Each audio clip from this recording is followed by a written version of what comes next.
Okay. Just broadly speaking, in terms of heading into next year, I think we're going to keep the large portion of our playoff starting contingent intact. I think you're going to see us keep some of our depth with the idea of setting succession plans, position, meaning that we identify players who maybe aren't ready to play all the time right now, but that we think could be prepared to start in the next year or two, and then use that plan to offset some of the age in the group. Again, it's not specific to any one player. At the end of the day, the most important thing is having good players. But I think overall, the group does need to add some speed in some positions and does need to get a little bit younger in some positions. But even within that, there's some nuance in the sense that goalkeepers and center backs, as two examples, can often play longer into their careers, can play a little bit older, as opposed to wingers or explosive players that depend on speed. So don't want to generalize too much, other than to say that we did also decline options on a couple of guys that have been long-time sounders that have given a ton to the club, both on and off the field, and to say that we're really grateful for their contributions, and they certainly made us who we are and have contributed mightily, not just this year, but to the active playoff streak for the Sounders, which I think is at 7 years. And a big thank you to those guys, whether or not we reach new agreements with them or not. Thanks, Garth. At this time, we'll turn it over to the group for questions. And as a general reminder, if you have one, please hit 5 and the star key to prompt us in our system, and we will look for your question in there. We'll start with Matt Pence from the Seattle Times. Matt, your line is being unmuted. Please feel free to ask your question. Hey, Garth, you touched on it earlier, but can you get a little bit more in depth into the nuts and bolts of the decision not to pick off Marco Papa's option, given that he was a contributor and part of that sort of playoff starting contingent that you referenced? Yeah, I think Marco's a good player. I think a lot of Marco. Unfortunately, the option price of this contract was at a significant increase over what he made this year, and we just felt like it didn't provide us with the value that we needed. So that was the decision we made. The door remains open to trying to work something out with Marco, and we have a couple of weeks now to work on things like this between now and reentry. And I think it's not atypical sometimes for veteran players to want to go to the first stage of reentry to see if any team in the marketplace will take them at their full number.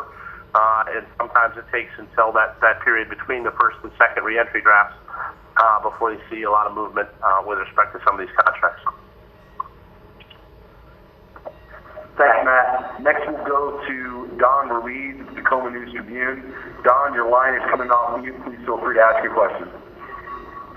Yeah, Garth, that's actually very close to what I was going to ask, or picking up on it. It's a factual matter, but can you explain to us what is the status of the players whose options were declined? What they can apparently negotiate still with you guys, but what are their other options, both within MLS and around the world? Well, they're free to negotiate with teams outside of MLS at any point, whether they're under contract or they're not. So that's maybe separate and apart from this process. The process going on right now is an MLS internal one, and so these guys all have different outcomes. Some are reentry draft eligible, some are free agency eligible, and those who are neither of those are eligible for the waiver draft. So of these guys whose options were declined, all of them will fit one of those buckets, either the waiver, the reentry, or free agency. And they will have an opportunity to be selected by other teams at their full price. And if that doesn't occur, we'll have the opportunity to bring them back if that's something that they're interested in doing. Okay, great, thanks. Thanks, Don. Next up, we'll go to Dave Clark over at Sounder and Hart. Dave, your line is being unmuted now. Please ask your question. Garth, you said that you wanted to get faster and younger. Those are two things that are pretty rare in the re-entry draft. Should fans expect a very little movement there? And if so, where would you find talent to fill those holes? I think you got to look abroad to fill some of these holes. Certainly, we'll look at deals within the league as well. I think you're more often find value within the league at some of the wider positions as opposed to the central positions. But again, that's just a generalization. There certainly are exceptions to that. And again, it's not specific. Like if we sign one guy, he has to be fast. What we want is for the group to be faster, and specifically maybe at some attacking positions or some outside positions to be faster. But that can be done a number of ways. One example would be, if we've already said we're going to invite Olex Anderson to preseason. If he can be a contributor on the first team, maybe that's a guy who provides another weapon through pace up top for us. And again, so you can add pace. Not necessarily guys that have to play 90 minutes of every game, but you can do it situationally. Maybe O'Neal Fisher is a guy that's ready to step into a bigger role next year, and he's a pretty pacey player. And so maybe by him playing more often, we get more pace. So it's not as simple as just saying, hey, we're going to sign younger guys, we're going to sign faster guys. By definition, the reentry draft is not going to be younger guys because it has to be guys at a certain age with a certain number of years of service. But I think you're going to see the other kind of factor at work here is if we keep a lot of our starters and we maneuver within our depth players. Again, you're going to see some young guys leave that didn't pan out. You're going to see some older players, more experienced players leave that we maybe think don't represent a value for us anymore. And again, I just would hesitate to look at it as one for one. If we have an older player, we have to replace him with a younger player, or vice versa. The overall trend, we just want to move toward younger and faster. And the purpose of that is that we don't want to put ourselves in a world where in the next year or two we have to replace 7 or 8 starters in one season. We want to do it. Every team needs some change at the end of the seasons if you're not winning the title. But when we start 9 players age 29 or older in the playoffs, we do need to be mindful of how old the group is and to try to gradually make that group younger and give ourselves more runway if we don't face abrupt changes in the future. Thanks, guys. We're going to go over to Will Parson next. Will, your line is coming off of mute now. And while that's happening, just a reminder for new call participants, if you'd like to ask a question, please press 5 and star. Will, go ahead. Yeah, hey, Garth. Leo and Zach were in that group that had their options declined. I mean, was that decision made any more difficult just because of their history with the club and just kind of what they've meant over the years to the Sounders? For sure.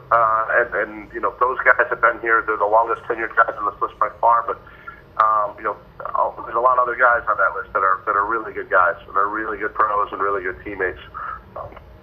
Speaking of Leo and Zach in particular, it's their contributions that you measure both on the field and off the field, and it's part of who we are, and it's part of how we've connected with our community. And we owe those guys a tip of the cap and as much respect as we can pay them, whether they wind up continuing with their playing careers or doing something else, and whether they're doing it here or they're doing it somewhere else. We're going to try to help those guys in any way we can to land on their feet as they want to pursue whatever's next for them. And we're really grateful, and they're certainly part of our identity as a club, and they were foundational to our success over the last 7 years. That makes it very difficult. Thanks, guys. Next up, we'll go to Jeremiah Oshan over at Sounder at Heart. Jeremiah, your line is coming off mute. Please fire away. Hey, Garth, is there anything you can say, any more information you can provide on Andy Rose's situation? Yeah, I appreciate you asking the question, Jeremiah. Andy Rose is on trial with Coventry City in the UK. So it's a club in League One, and he opted to play out his contract. We made a contract offer to him way back in like April or May, and we couldn't reach agreement back then, and so his going on trials at the end of the season was almost inevitable from that point forward. So Andy's been great. He's a great character. He's a good soccer player, and we wish him all the best, whether that's in Europe or that's here. So he's going to take this opportunity for him. I think it's something he always wanted to do. He's got a European passport. And you guys can obviously call him and talk to him more about what he wants. But we're happy for our players wherever they wind up, especially guys who are good citizens like Andy. And our door is open, and whether that means in the near term because the trial doesn't work out, or in the longer term because Andy plays in Europe for a couple of years and decides to come home at some point, We've made a qualifying offer to Andy, and we will retain his rights, and we would happily welcome him back if that comes to pass. And just to be totally clear, he's totally free to leave MLS. Yep. He has full control over it. Okay. Yeah. Thanks. Yep. 100%. Thanks, guys. We're going to go back around to Don Reed with the News Tribune now for the next question. We're getting to the end of the questions we're seeing on the back end of our system, so as Don comes off mute, if you'd like to ask one, please hit 5 and star. Don, go ahead. Okay, thank you. I was wondering, Garth, if you saw if there was any failure or if there was anything to learn from the moving on from Tomas and Correa. Both came in, of course, with a certain amount of fanfare, and I'm wondering if there was any sort of mistake in signing, or if maybe S2 was not quite the development tool y'all hoped, or maybe if you could just expand a little bit about if there's any lesson learned from those. Sure. I would say first and foremost that any fanfare that was attached that didn't come from me. Young players have some of them succeed and some of them don't, and particularly young foreign players are going to have a tough go sometimes. So those are risks that you take, and as a general manager, you hope you get more right than wrong, and these ones didn't work out. So that is what it is, and that's my responsibility, and we have to try to have a better process next time. And but I think if the expectation is that you're going to have a 100% success rate on 22-year-old foreign players, I don't think that that's a reasonable expectation. I think both of those kids, again, worked very hard.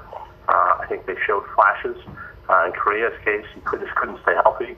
And in Thomas's case, we saw some things on the training field that unfortunately we weren't able to see all the time in game situations. So some of that was, in my opinion, circumstantial, but he played his most minutes at a time when the team wasn't playing very well.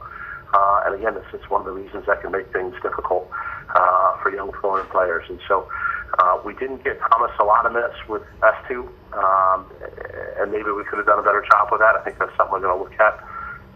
And Correa played as often as he was healthy. So addressing that S2 idea a little bit separately, I actually think S2 did a pretty good job this year. You think that we signed Andy Craven, and again, I know he didn't play much for us, but that was because he got hurt and missed the last 4 months with injury.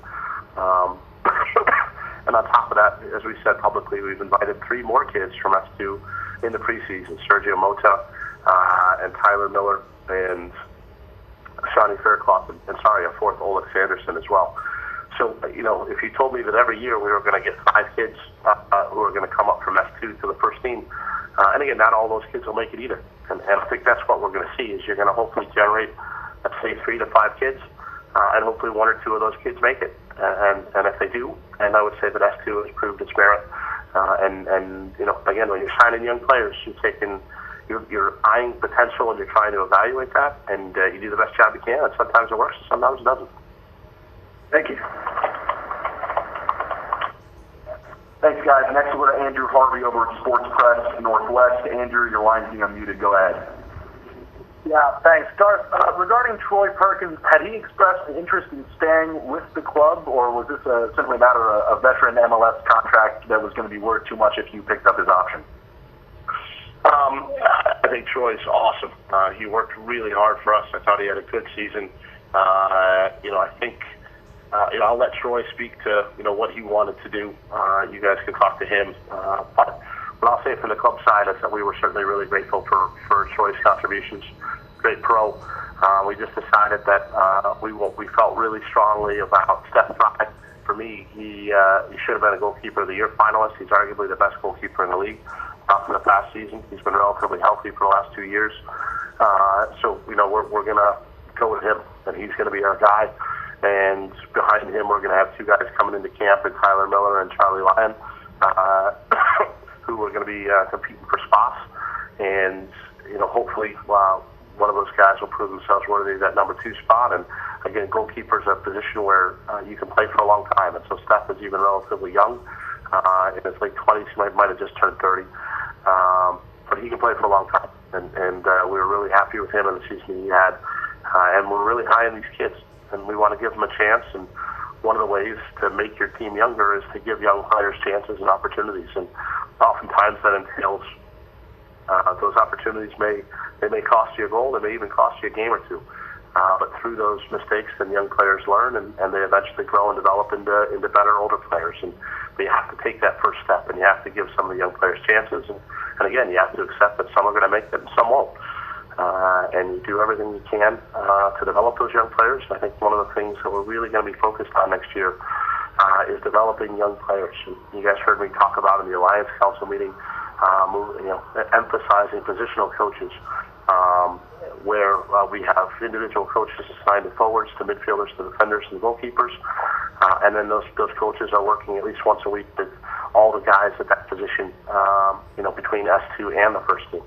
So they're working with a bigger pool of players, and they're getting specific one-on-one interaction with some of the young guys and giving them a little bit of the extra instruction that those kids need to move forward and develop. And it is something that we believe really strongly will be kind of the key to our future and key to keeping some of the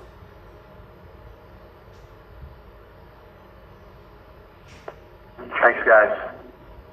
We're going to go back to Dave Clark over at Sounder and Hart. Dave, go ahead and ask your question as we're on.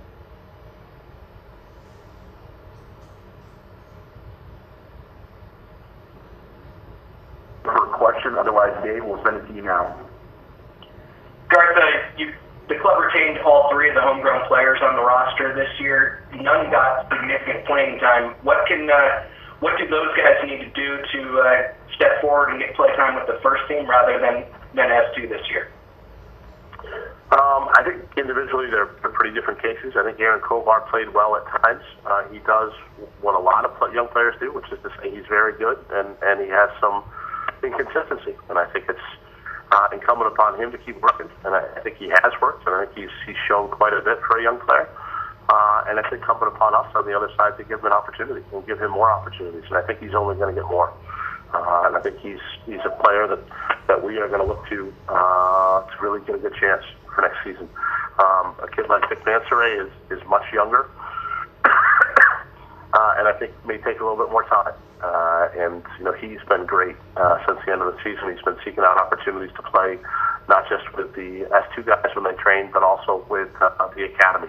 And I think we need to be cognizant of his age and where he is, and continue to think of him as more of a long-term type project. And if you talk about Darwin Jones, Darwin's a little bit older, but still not a ton of experience after college. And again, I think one of the things that you may see from us next year is that with Darwin, because of some of the injury situations we found ourselves in, got pressed in the service for the first team. And I think, he was great, and he worked hard, and he did everything he could for the first team, but I think it might have been better for Darwin to play with the second team a little bit more. And he could find us, we just went through our first season with S2, and I think one of our takeaways was sometimes if we, even to the detriment of the first team at times, if we leave young players down with S2, we raise the level of play of that team. We allow some of the young players to gain some confidence, and then that better equips them to succeed when they do come up to the Sounders. So we are going to do a little bit more with that.